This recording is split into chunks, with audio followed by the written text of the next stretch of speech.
Здравствуйте, дорогие курсанты и преподаватели колледжа государственной и муниципальной службы. Уходящий год был для нас богатым на события. Он был трудным, но мы с вами справились. Как итог могу сказать, что мы с вами побеждали на соревнованиях WorldSkills, вручали знамена филиалам нашего колледжа, открывали ресурсный центр, помогали в Тулуне, в Красноярском крае и делали много других хороших дел. Вы писали Дедушке Морозу много писем, и сейчас мы хотели бы прочитать пару писем, которые вы нам написали. Дорогой Дедушка Мороз, отпусти меня с работы пораньше. Я устал и хочу спать. Пишет вам Вахрушев Дима. Уважаемый Димочка, мы исполним твое желание. И сегодня, 31 декабря, ты можешь идти спать. И паспорт твой мы тебе вернем обратно. Хочу получить диплом. Тут тоже диплом.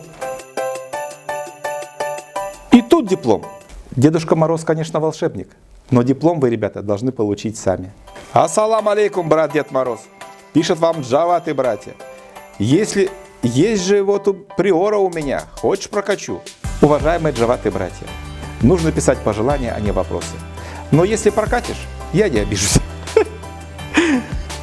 Пишет нам мальчик из барабанной линии. Здравствуй, Дедушка Мороз, борода из ваты. Ты подарки нам принес и отныне ты больше не мальчик из барабанной линии. И сделаем мы тебя просто девочкой.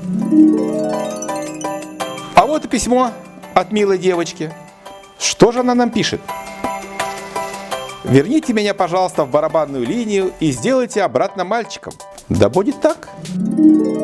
Теперь вы снова Юрий Александрович. Вот видите, друзья, нет ничего невозможного. И пусть это будет нашим девизом на 2020 год. С Новым годом!